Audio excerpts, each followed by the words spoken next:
Good morning, everybody, and welcome to the Robo Global April 2022 Investor Call.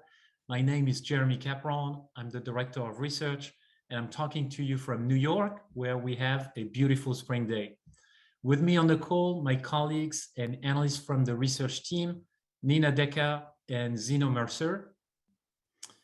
So let's take a look at the agenda for today's call, which is broadcast live and will be available as a replay on our website, roboglobal.com.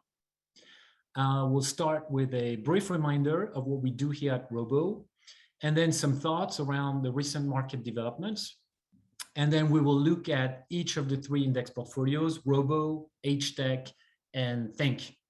And then finally, we'll be taking your questions. So feel free to type them into the Q&A box at the bottom of your screen.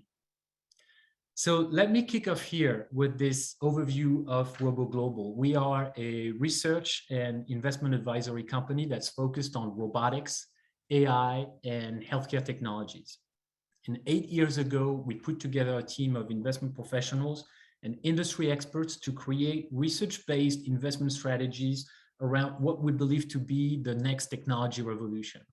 And today there's around $4 billion in funds tracking our strategies, primarily in ETFs here on the New York Stock Exchange, as well as in Europe and Asia. And the most notable index is Robo, which was the first robotics automation strategy, and that started about 8 years ago in 2013.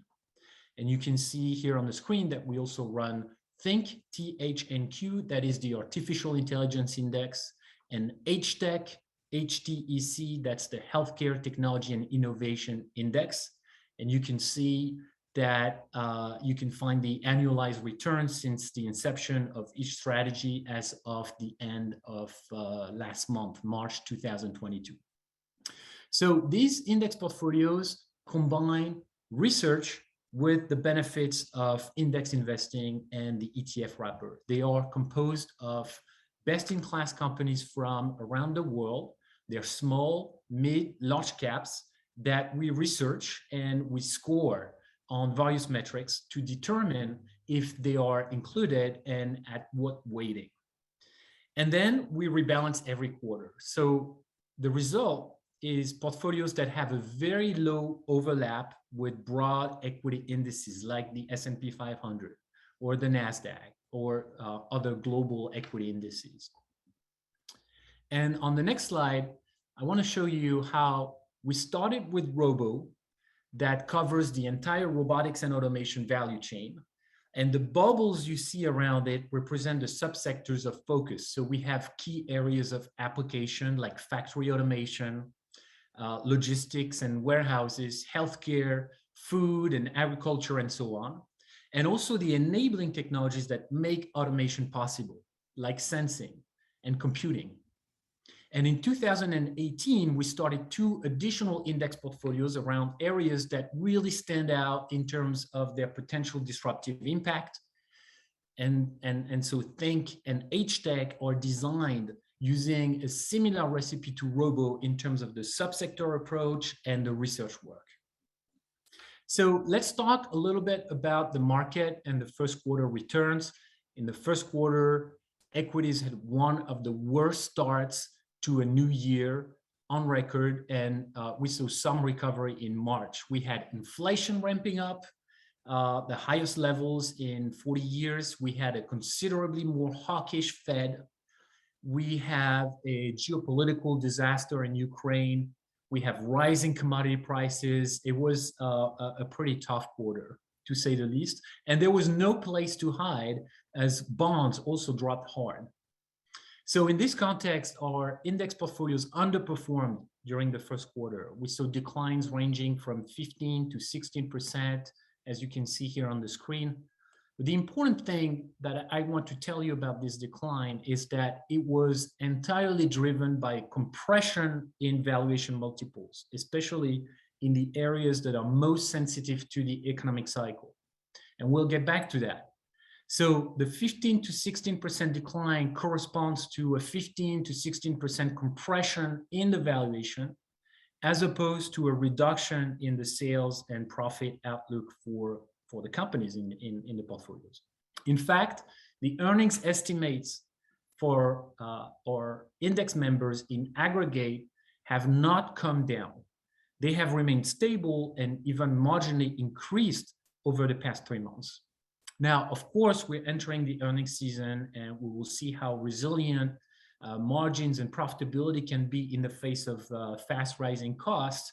And it looks like consumer demand, especially here in the US, is slowing after some extraordinary strength in the past 18 months. But the reality is that after this 25 to 30% decline from the highs, our 3 portfolios are now trading on valuations that are essentially back to pre-pandemic levels. And they're also in line with the long-term historical average valuations that we've seen over the years. And in the meantime, I think the outlook for robotics, for AI, for healthcare technologies is significantly improved relative to before the pandemic.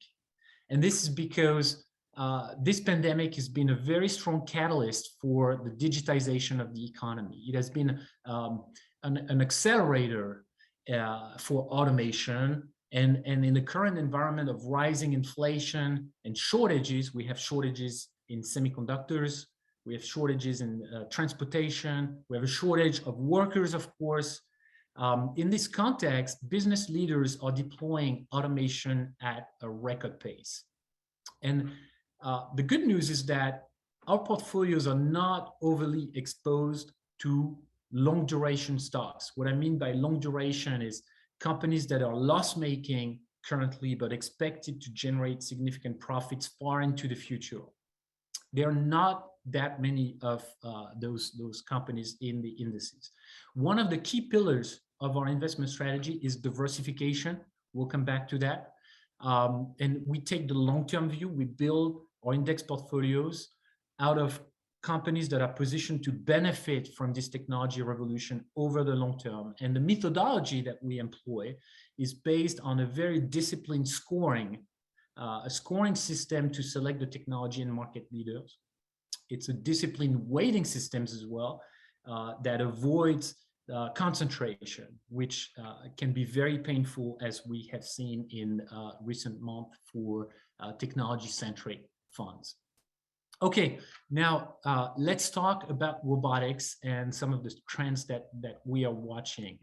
And so first, I like to show this long-term performance chart of the Robo Index, which is composed of robotics and automation companies from around the world. Those are the highest scoring companies based on our system. So if we can move on to the performance chart here, thank you. And you can see here the outperformance over time, which is really a reflection of this ongoing technology revolution and the exponential growth of automation and autonomous systems in pretty much every sector of the economy. And you can also see that historically the drawdowns have been in that range of 20 to 30%, and they have presented interesting opportunities for investors. And on the next slide, you can see what we capture with the index. On the left-hand side, a pie chart, you can see in green the core enabling technologies that make autonomous systems possible, like sensing, like computing, and actuation. And in blue, those are the most promising applications, from factory automation to e-commerce, logistics, healthcare, food and agriculture, and so on. And you can see the performance by sector on the right-hand side. And as I said earlier, the worst performing sectors in the quarter have been the most economically sensitive, essentially the industrial and factory automation stocks. Now, this is interesting because what we are seeing, what our research is telling us today, is that demand for factory robotics and logistics automation is booming.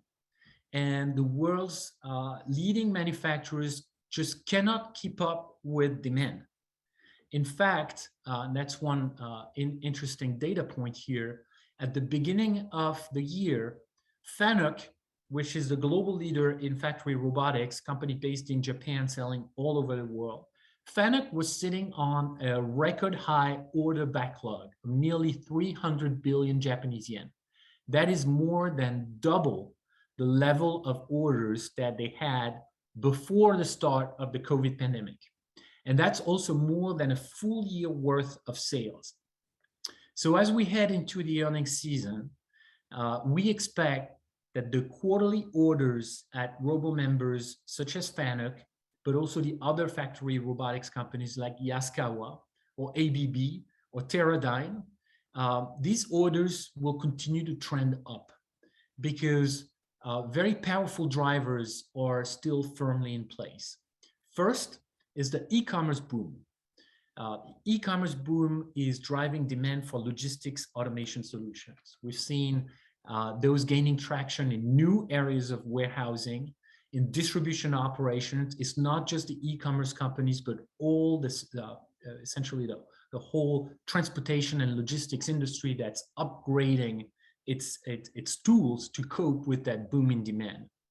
The second driver that we're seeing is the rapid shift to electric vehicles in the car market.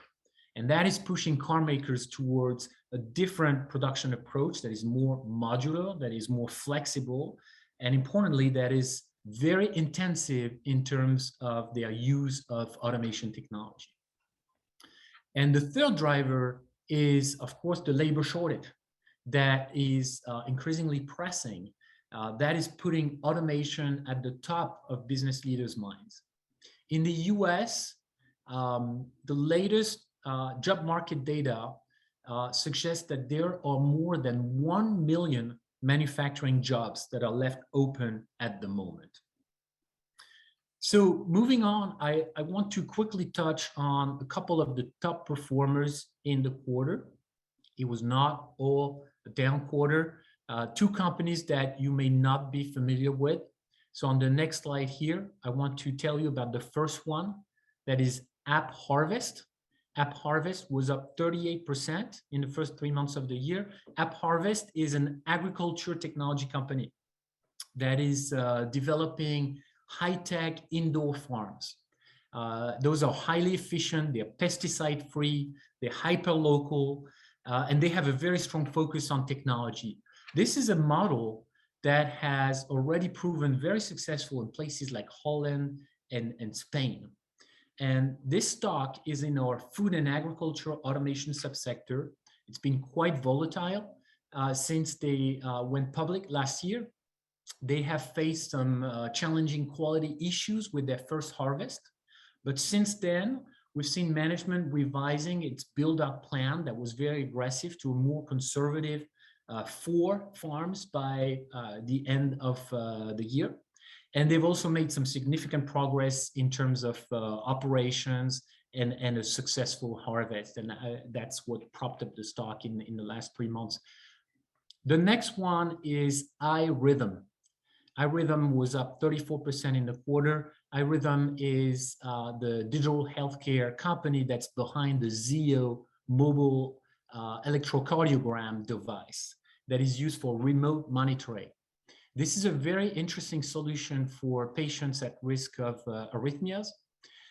It can be worn for weeks, and it gets smarter over time as machine learning is applied to a very rapidly growing set of cardiac data. And so iRhythm stock is in our healthcare subsector. It's also a member of the HTech portfolio that Nina will be talking about in a minute. And it's continued to rise this quarter on the back of a very large improvement in the reimbursement rate for the Zio device compared to expectations just a few months ago. And finally, I want to present you with 2 important facts about the Robo portfolio. The first one is that aggregate valuations for Robo are back to pre-COVID levels. You can see here, this chart shows the forward price to earnings ratio over the 8+ years of life data for Robo. And you can see that we are back around 25 times, which is just 1 point above the long-term average, that is 24 times. And this is also the level that we were trading at in 2019 and the low 20s for much of the index history. And I think that suggests that a lot of the valuation risk that was embedded in the index a few months ago is essentially gone. Now, the second fact that I want to leave you with is that Robo is not concentrated on high-flying, expensive stocks. No, it's quite the opposite. Robo is diversified. It's diversified across fast-growing companies and slower-growing, lower multiple stocks as well. You can see here, this is the distribution of valuations for the 81 holdings. And there really are only 14 out of 81 that I think could be characterized as a very high growth and high multiple, with a sales multiple above 10 times.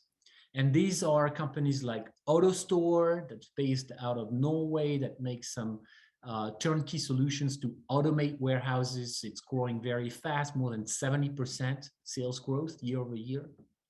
You'll find stocks like NVIDIA, AppHarvest that I just mentioned, or Intuitive Surgical that has extremely high margins and a very high recurring revenue component. And then at the other end of the spectrum, on the left-hand side, you can see that there are nearly as many stocks with a sales multiple below 1. And so in fact, if you look at Robo through the prism of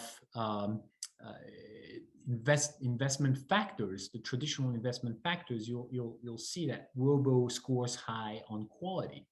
And the vast majority of companies in the Robo index are very profitable. In fact, there's only a few exceptions to that, and only a handful of stocks that are not yet profitable, but have a very clear trajectory towards profitability over the next year or so.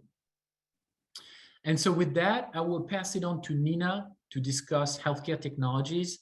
And I want to remind everyone that you can ask your questions. We'll get back to a Q&A at the end of the call. Please use the Q&A box. All right, thank you, Nina. Thanks, Jeremy. So I'm here today to talk to you about HTEC's quarterly performance. HTEC is Robo Global's Healthcare Technology and Innovation Index, and it is comprised of world-class, best-in-class healthcare technology companies across a wide range of subsectors. Let me start with performance. The HTEC index posted a loss this quarter of 16%. This underperformed the MSCI World Index, which was a return of negative 5.4%. And it also underperformed the S&P Global Healthcare Index, which returned negative 3%. So similar factors that have been pressuring growth stocks, such as interest rates rising, supply chain constraints, are also impacting healthcare technology equities. In fact, also the Omicron wave at the end of last year and into Q1 of this year also had a negative impact on the healthcare industry in general, because it did cause delays in procedural volumes. It also further exacerbated the already critically low levels of staff in the hospitals. A lot of nurses and doctors were out sick in Q1, and so that also led to a delay in procedural volumes and patient care. So underperforming the broader market for the quarter, but we do keep in mind that this is a strong longer-term play. And if you were to look at a 3-year return, you would see that HTEC is actually outperforming both the world equities as well as the S&P Global Healthcare Index. Meanwhile, the underlying fundamentals remain strong of the index. HTEC has a median forward 12-month growth of revenue of 13%, and over half of the portfolio is cash positive.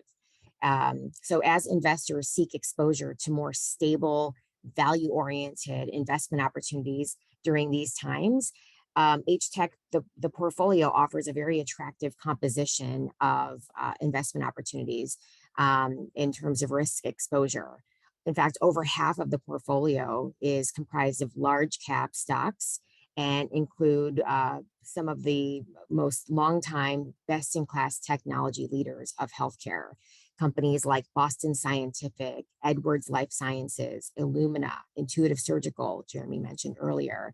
These companies have strong balance sheets and earnings growth potential, and they can weather the storm of logistical and supply chain complexities, as well as cost variability.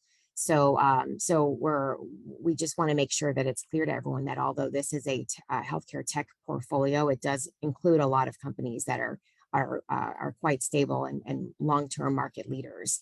And regardless of what's going on in the world, all the macro factors that we've discussed, the demand for new and better treatments and better diagnostics is not slowing down, which bodes very well for the entire healthcare technology and innovation portfolio.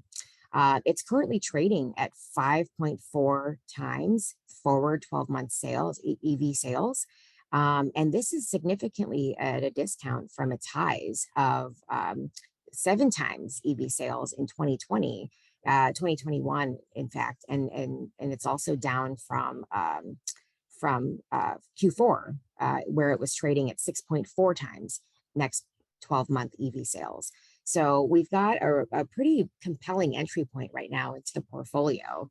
And I just wanted to also make note that despite a period of a lot of macro uncertainty, the HTech members continued to make notable advances during the quarter. For example, a company called Glaukos.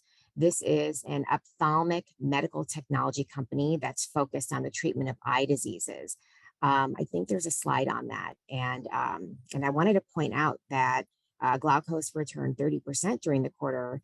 If you look at the photo, what we're looking at is one of the smallest known implants into the human body in the world available in medical technology.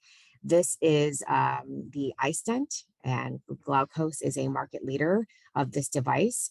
iStent is used to treat glaucoma. So glaucoma is basically an eye disease that puts pressure and damages the optic nerve and can ultimately lead to blindness. And ophthalmologists will approach the treatment of glaucoma with many different types of treatments. They might put a stent in to help relieve pressure. They might prescribe eye drops. And so Glaukos is really breaking ground here on expanding beyond their market-leading stent technology into some of these other ways of treating glaucoma. For example, the eye drop, which can be very tedious. It requires a patient to put drops in their eyes multiple times a day. And many times patients aren't compliant, they forget, and or it's just annoying and they don't want to do it. So Glaukos is developing something called iDose that will enable one-time implant of drops that will slowly release eye drops over potentially a full year period. So this could help slow down the progression of the disease and help people keep their eyesight for longer. And so they expect to potentially have this FDA cleared in the next couple of years. And that's just one of the many things in their very rich pipeline. Vertex, another company, returned 18% in the quarter. So Vertex is known for the treatment of cystic fibrosis, and they are expanding beyond rare diseases into diseases that cover a much more substantial size of population. During the quarter, they progressed one of their drugs into phase 2/3 to treat kidney disease, which has a much larger market than cystic fibrosis. They're also working on progressing technology in diabetes. They just hired a renowned diabetes specialist to come work at their organization. So we expect some great things to be coming out of Vertex in the next 3 to 5 years. And it's a really exciting time to be involved with this company. And then if we just zoom back out and look at our subsectors as a whole, HTech is comprised of 9 different subsectors. You'll see them on the right here. We've got, or on the left, excuse me, medical instruments is our most heavily weighed subsector. And it was the best performing subsector in the quarter. So it's roughly more than a quarter of the entire portfolio. And it is comprised of some of those companies I mentioned earlier, like Edwards Lifesciences, Boston Scientific. So you can see that it was the best performing subsector because this is a time where, like I said, a lot of investors are kind of migrating to those really stable, value-oriented stocks, and our medical instruments subsector is pretty heavily weighed there. And companies, even during a tough quarter, continue to make progress. For example, Dexcom, the innovator of the continuous glucose monitoring device. It is the smallest device and most accurate one, and they just launched their 7th generation of this device in Europe during the quarter. So this has been a long-awaited technological advancement. This device is the size of a nickel, and the thought is that because it's so small and so accurate, and it's expected to be very widely available, patients can get it very easily through a pharmacy, that this will compete directly with Abbott's Libre and potentially bring even more share to Dexcom. So a lot of exciting things happening in the medical instrument space. The worst performing subsector in H-Tech was the genomics subsector. This is a subsector that returned negative 33% in the quarter. And I believe we have a slide on them. It's just really pointing out that genomics is a very volatile set of companies. And yet the companies in the genomics subsector, they are fueling the most proliferating themes in healthcare tech. So when people talk about precision medicine, when people talk about early disease detection, disease prevention, all of this innovation that's happening with the pharma companies, with biotech, can't be done without diagnostic tests in the genomic world. And these are the companies that are enabling that.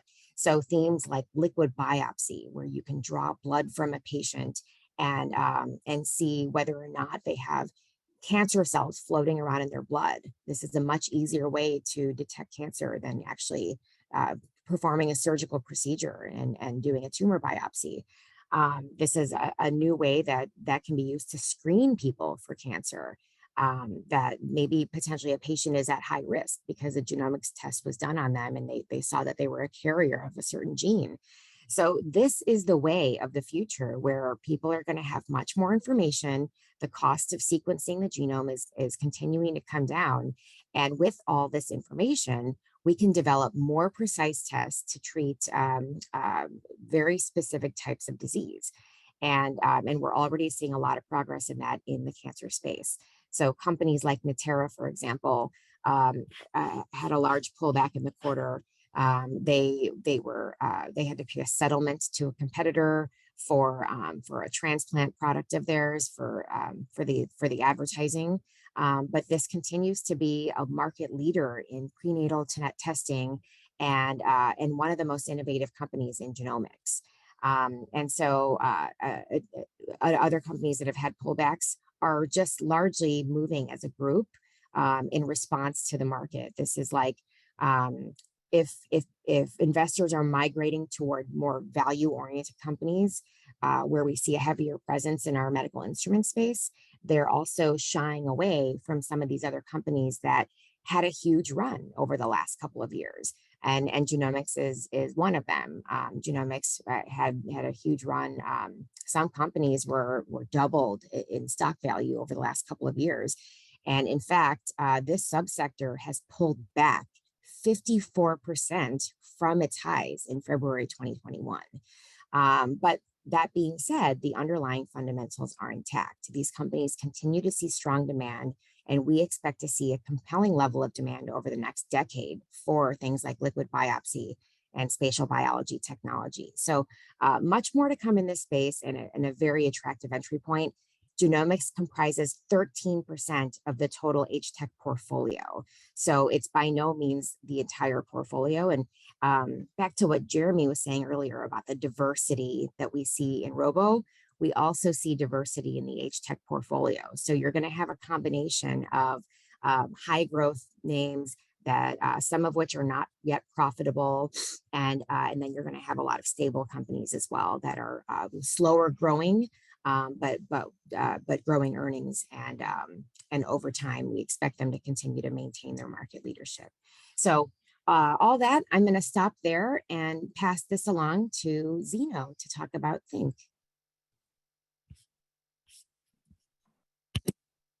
Thanks, Nina. So yeah, today I'm going to cover what happened in Think this past quarter. As an introduction for those who are new and a reintroduction, Think provides a comprehensive, balanced, and global exposure to both infrastructure, the picks and shovels, if you will, and as well to game-changing applications of AI in our everyday lives. 2021 was a record-breaking year for many reasons for AI. Total investment, highest than ever, both public and private. Adoption is higher. The number of AI patents were 30 times higher than in 2015. During this past quarter, we're seeing lots of new product announcements from companies like NVIDIA and the likes, which are going to see training costs go down, training time go down. And this just puts things into an accelerating, reiterative cycle of improved products and hardware and software that will go into our lives. During the quarter, the Think Index was down 15.33%. Most of this was a valuation contraction from an earlier 2021 high of 11 forward EV sales. We're now looking at, and as of today, a 6.6 EV sales rate. This comes during a quarter when we had 80% of the Think Index members beat earnings and revenue expectations, and a year where over 3/4 of companies in the index are expected to post a positive EPS. And adding to that further, overall earnings and sale estimates have overall been revised upwards for the next 12 months. So, what we're seeing here is truly valuation contraction in a market and thematic area that is accelerating. So if you look at the 3-year performance, we can say that real quick. We're still in the early innings here. I mean, congrats if you're here. Not only is AI transforming traditional industries, but as an additional driver, we're going to see multiple potential trillion-dollar markets appear that Think index companies provide exposure to, such as autonomous vehicles, the metaverse, and more. Moving to the next slide. So I mentioned earlier we have a balanced weighting to both of these, and I really mean it. We've got 50-50 split more or less to applications and services as well as core enabling infrastructure. So there have been a lot of questions coming through around the impact of inflation on an AI portfolio, and the reality is outside of semi and cloud, which is actually in some ways benefited from supply chain disruptions. I mean, not in being able to deliver it, but just it's more so the demand is bigger than ever from these multiple industries. A lot of AI companies don't necessarily have supply chains. They're inherently digital first, and so they're actually able to provide deflationary pressure, providing faster solutions, better products, and things that across their respective industries are improving profitability and better products and services to customers. 24/7 automation and availability, more personalized experiences, and this is very important in the face of high labor costs and increasingly competitive markets. I wanted to point out also that 64% of members of Think are net cash positive. So, kind of barring whatever happens, like they're all relatively in good position. Semiconductor could be facing some near-term challenges, and a lot of this has been priced in already. There are a couple of reports coming out of a potential short-term demand or dip and slowdown. Some of this is supply chain issues causing orders to, people to reconsider orders. But, what's important here is, I'm going to highlight a recent White House report. The lack of, supply chain disruption through semiconductor took a full point off the GDP in 2021. So this is so critical that, there's going to be increased investment. Not only that, governments around the world are pressing for heavy investment into localized chip manufacturing and production. That's in the US, that's in Europe.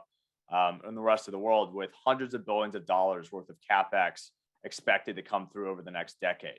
So this is not slowing down. I mean, if you're thinking about getting out now, that's a very short-sighted term for a semiconductor, which is essentially the core body providing all of these other experiences. On the negative side, we had e-commerce suffering its worst quarter since inception. Digital retail is one of the fastest growing trends. Mobile and internet market penetration is very high. E-commerce is still relatively very low. The pandemic obviously picked that up for many reasons, but we now have a number of our companies in e-commerce and AI enabled that are actually trading below or around their pre-COVID valuation levels from a forward EV sales perspective, even as their market share, capabilities, and operations have improved significantly. As a quick example, our worst performer of the quarter, Shopify, which is a leading enabler of global commerce with a full service, out of the box online platform. They provide inventory management, payments, supply chain solutions. They actually have made some acquisitions, and they're looking to also provide 2-day delivery to up to 90% of the U.S. population to help companies compete with Amazon. Their top line is expected to grow even today, 30 to 36% over the next several years to being a $10 billion revenue company. There's been a big pullback, which I think is a good value opportunity for some of these companies. On to the next slide. So one of our best performing subsectors here is network and security. For some people, this could be obvious, but cybersecurity is really, I think a misunderstood category and an area. Some people see it as just a sunk cost or things like that. But if you think about it, any operation that is worth value in the history of humanity has had to have a security infrastructure around it. I mean, that's core to it being able to be functioning. As more and more of our technology is directly interfacing automatically with AI, our digital banking, digital assets, things like that, cybersecurity across both the enterprise level, consumer, and government assets is continued to spend. I mean, we basically take for granted our ability to access internet services and applications, and that our data isn't necessarily being hijacked or things are going wrong. When you order an Uber, you're expecting that Uber is actually the Uber coming, and that there's not risk associated with that. A lot of that is because these platforms use companies like this that help make sure that there are no vulnerabilities in the service they're providing. And cybersecurity is expected to grow 15 to 25% CAGR over the next decade. So this is a very fast growing industry. And a recent IBM report reported that AI enabled cybersecurity reduced the cost of cybersecurity breaches by up to 80%. That includes both lost business due to decreased customer confidence and direct costs, such as actual damages and lawsuits, things like that. On to the next slide. One of the highlight are 2 quarterly index leaders for Think. They're actually pretty similar companies. They're both enabling application development and monitoring. So much like a car has a systems board where you know what's happening, digital technology is a living, breathing, and always changing platform with vulnerabilities and connections to the rest of the world. So Splunk was up 28% for the quarter. So Splunk provides cloud-based operational insights from companies' data, basically allowing users and developers and leaders to get insight and see what's happening across the company and basically proactively implement and prevent issues. Revenue was up 20% year over year to just over $900 million, which actually beat expectations by $125 million. This is for the fourth quarter, reporting this past February. They also have a new CEO who was actually Gary Steele, and he was the founding CEO of Proofpoint, which was a former Think member that was acquired for over $12 billion this past year. So we're very confident and happy that he is running the company now. Interestingly, a private equity firm, Hellman Freeman, disclosed a 7.5% stake earlier in the year. So there are a lot of interesting movements happening with Splunk that are all positive. The other company I'm highlighting is Alteryx, which provides end-to-end data science and analytics for enterprise companies, helping automate and understand processes. They provided re-up guidance of 30% for the year of annually recurring revenue, while maintaining a very impressive 90% gross margin. Alteryx has been investing heavily in their technology. In January, they announced the acquisition of Trifecta for $400 million, which is an intelligent data visualization tool that helps developers collaborate. So, the core backbone of improving is making investments. So, they're in a really good position to continue expanding here. Next slide, I want to focus on our new addition for the quarter. So, Ambarella has actually been in our Robo index. So, we don't have that much overlap too often, but this is one where it was a no-brainer to add at this point in time to the Think Index. So Ambarella develops semiconductors for camera, high definition video compression and image processing. So it's used by 9 out of 10 of the top security camera companies in the world.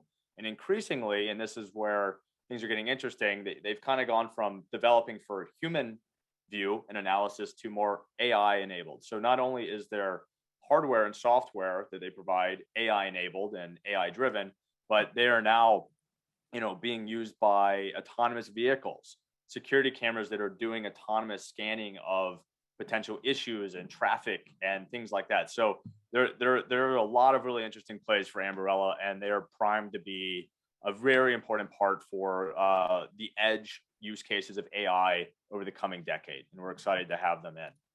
At this point, we're off to Q&A, so I'll leave it at that. Thank you, Zeno. Thank you, Nina. So we have a lot of questions coming in, and I think we'll start with the question around European exposure in the 3 portfolios. It's definitely relevant given the crisis in Europe right now.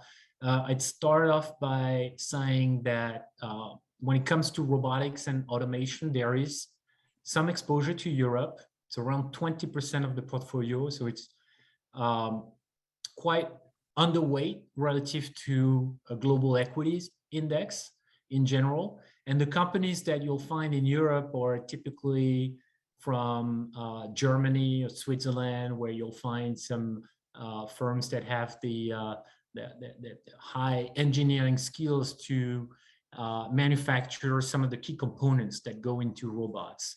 We also find some logistics automation companies there. So in terms of robo, the exposure is around 20%, and I'll let Zeno and Nina comment for HTech and Think. There's about 11% of HTech companies that are based in Europe. And then, but the global diversity is quite large in terms of revenue. So there's a lot of healthcare technology and innovation companies, startups that are based in the US. So it is a kind of a US heavy portfolio with 80% of the stocks corporate headquarter in the United States. And we've got 4% in Switzerland, 3% in the UK, and then like 1% here and there. And so we've got some diagnostics plays, DSC or Sorin in Italy, as well as Roche in Switzerland. So diverse, very diverse revenue exposure, but not as diverse geographic breakdown in terms of corporate headquarters. Yeah, I'll go for Think now. So, kind of from like a geographical perspective, we still believe the US has most of the good AI companies, deployment and market size. And as such, we have, around 70% of the index is, US based. And most of these, most of the revenue is US focused, but this is expected to increase depending on how you look at it. These companies are expanding internationally and they're being used internationally. So We do have exposure to China. We have exposure to Israel, Taiwan, Taiwan Semiconductor. So there are important companies that are in the rest of the world, and that's why we don't keep a geographic exclusion for the Think Index. Okay, thank you. Next, we have a couple questions around sensitivity to inflation and higher interest rates, and I think that's a really important question. We think a lot about that. Look, the higher rates really affect the cash flow discounting mechanism. The higher the interest rate, the lower the value of future cash flows. And so what we've seen in the market over the past 6 to 8 months is really a significant reaction to the rise in interest rate expectations in what I call some of the most speculative areas in the market. So those are the companies that have essentially no earnings or even losing a lot of money right now, but that are expected to generate significant cash flows in the future, far into the future. Now, the good news is that we don't have a lot of exposure to those types of companies, and that's by design.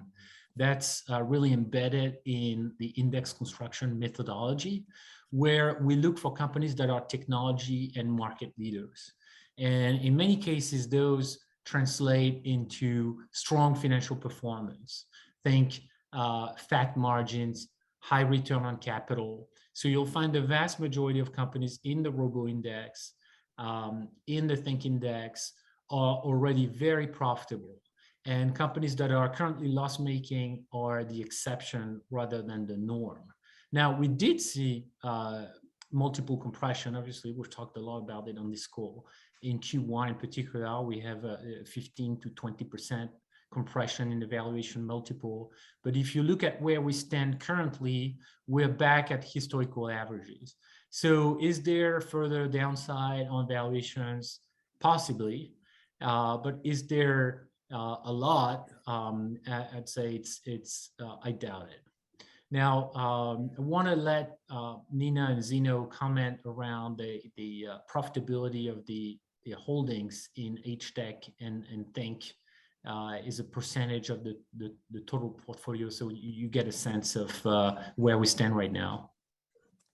About 32% of the HTech companies have negative earnings on a forward 12-month basis. So about 2/3 of the portfolio is profitable in terms of net income, and then the remaining names are not yet profitable, but do show a pathway toward profitability, and all of them have revenue. Chances are, if they are not profitable yet, they probably have high growth rates, and they're investing pretty heavily into the growth of the fast-growing market opportunities that lie ahead. And I did touch on this during the call earlier, but I Think Index members, we have 75% that are saying expected to post positive EPS this year. Thank you. Okay, I see some questions around our process, our investment process, the index construction process. There's a question around the quarterly rebalancing. I think that's a very important characteristic of the Robo Global indices. Unlike the vast majority of indices out there, our portfolios are not market cap weighted. The weighting system is based on an internal scoring that we do for each and every company that touches on our thematic areas of interest. And so we look for companies that have the best-in-class technology, that have a proven track record of innovating and staying on top of their category in terms of bringing new products and services to market, and companies that have a high market share or rapidly expanding market share. And this scoring will determine the weight of the position in the index. And so at the end of the day, you end up with position sizes of anywhere between 0.8% at the bottom and up to 1.8 or 2% at the high end. And what happens is that every quarter we rebalance the index and the portfolio. That means we go back to that score-driven weight. And that means that automatically the index will be selling the best performing stocks over the past 3 months, and it will be buying the worst performing ones. And so you have this embedded mechanism whereby you are buying low and you are selling high.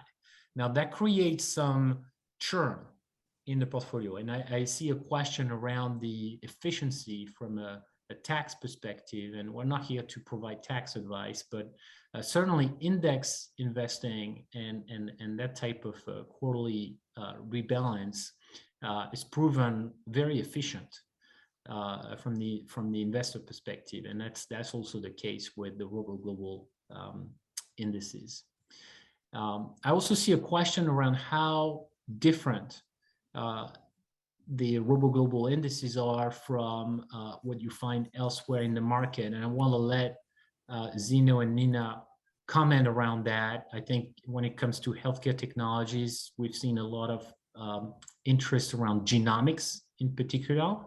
So Nina, maybe you can comment around the differentiation here. Sure. Well, I think one key attribute is that we use a modified equal weighting methodology. And so if you were to look at all of the securities in the HTech portfolio, there's about, let's say 85, give or take, on any given quarter.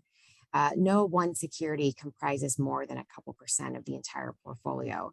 We do have a very proprietary scoring system that we use on every single company, not just in the portfolio, but in the industries in which we research. And based on that score, a company will either qualify and get into the index, or if it winds up suffering a downgrade, say they've lost market share, or they're not keeping up with technology and they're being outpaced by competitors, they might get downgraded on the score. And if the score doesn't maintain our minimum threshold, it'll get kicked out. But I bring that up because depending on the score, a company might have slightly more heavily weight than others. Some are maybe less than 1%, and some are maybe closer to 2%. So that is one unique attribute of the HTech portfolio. No one company, if it has a bad quarter or a bad year, is going to bring down the whole portfolio. And so we've got that diversification going, and then we do rebalance that on a quarterly basis. So you might find a lot of other indexes that might rebalance on a semi-annual basis, and we do ours quarterly. And that is interesting to note, particularly in HTech, because of the volatility in some of the companies, as I discussed. Genomics, for example, a very volatile set of stocks, and there's a lot of ups and downs. And but the thing is that if you look at it over time, we do expect that over a longer period of time that in the end it will perform, and actually as a diversified portfolio, outperform is our goal. That's everybody's goal, right? But so we are using the diversification to help kind of smooth the ride, if you will, because of the volatility. And so if there is, for example, a group of companies that are kind of out of favor right now, I mentioned genomics, but another one is regenerative medicine. There's just not a lot of procedures happening right now. There's not as many burns as there were prior to the pandemic. There's not as much trauma injury because people hadn't been doing as much sports for a couple of years. They weren't skiing as much. They weren't traveling as much. There weren't as many car accidents. And so, so some of the subsectors in healthcare have kind of taken a back seat, but those are the ones that are going to bounce right back when things kind of go back to normal. Things like there was a slowdown largely in the genomic space of cancer testing because people weren't going to the doctor, they weren't going to the hospital, they weren't getting diagnosed with cancer. But the disease has not slowed down, and the number of people who get the disease, there is no reason why there would be fewer of them impacted. So we do expect in some cases that there's even going to be a backlog. So by having diversified exposure, not just to one area like genomics or like telehealth or just biotech, We offer the diversification because at any given point in time, there could be a subsector outperforming or underperforming. And also, a lot of these companies enable each other to progress. Our process automation subsector is one that is unique to our portfolio. You might not find that in a lot of other healthcare tech portfolios. And this is comprised of a lot of the companies that helped companies like Moderna and Pfizer, for example, get their vaccine into the arms of hundreds of millions of people. Third-party research and development organizations, manufacturing of drugs, surgical robotics. So our diversified exposure is probably one of the key parts of what makes HTech unique. Zeno, do you want to comment on the AI portfolio and how it differs from what else is in the market? Yes. So I do want to jump in and start by saying that, any company we add to our index or any of our indices, we have long-term conviction in, both from company fundamentals itself, but also from the demand trends that we're seeing and what we truly believe will be, fundamentally game-changing technology that will be implemented and heavily invested and heavily used. So you might see some other funds that look at AI, for example, that or actively managed, for example, and they say they have long-term conviction, but they're trading in and out, and it's not necessarily a long-term belief, but they're trying to kind of play a game. I think that we've seen a sell-off in a lot of our index this year so far, but as I mentioned earlier, these are highly powerful trends that are coming through. Autonomous vehicles are happening. Right now the only barrier is time and regulation, and both of those are probably inevitably going to be surpassed. That requires investment, not just from the cars, but training, data centers. There's so much going on inside of this thing that a lot of people don't think about, and we truly try to capture all the, as I mentioned, picks and shovels that go into that. And so it's not necessarily like which specific company is going to win on the front end. And we do have some of those companies like Tesla.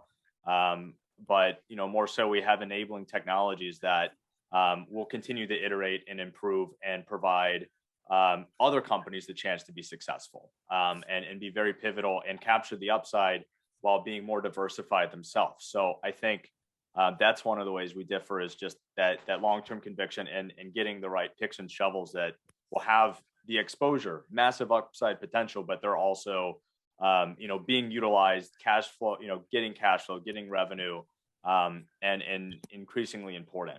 Across our applications, we have a healthcare portfolio, but a lot of these healthcare companies are using AI now in various ways to improve. Biotech, just improving the trial process. A lot of these things require investments in cybersecurity, investments in different areas to even enable this to be possible.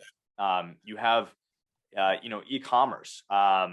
Just the way that humans consume and purchase goods and services is more and more being driven by predictive analytics and AI from both large companies as well as people like you and me that might be making a unique product or service for someone online, and being able to match that automatically improve the addressable market. Automated checkout. There's so many different areas that require investment to provide a more frictionless society, which is where we're headed. One of our theses is that AI is providing a more frictionless experience for everyone, more personalized, and this isn't going to reverse. It isn't like we've seen the light and we're going to turn around. The market might have accelerated ahead of itself in 2021, which actually, similarly is kind of how crypto had a peak in 2017, which that peak now is very, very small compared to where the market's at now, which is 2 trillion. So on a similar boat, you have massive markets that aren't even realized yet. That's just, you have to keep that in consideration when you're looking at that. But I think the important factor is to make sure that you aren't just picking, throwing a dart and hoping that, specific random, small cap, autonomous vehicle is going to make it, but getting the companies that are going to win no matter what happens. And I think that that's an important thing to consider when you're if you're thinking about investing over a long, medium, long-term period. Okay, well, we're at the top of the hour, so I want to thank everybody for joining us today. I see we have a few more questions. We'll get back to you directly. I want to remind everyone that we do share some of our research on a bi-weekly basis in an email newsletter that you can sign up to on the website at roboglobal.com. And with that, I want to wish everybody a great day, and we look forward to talking to you again very soon. Goodbye. Thanks, everybody.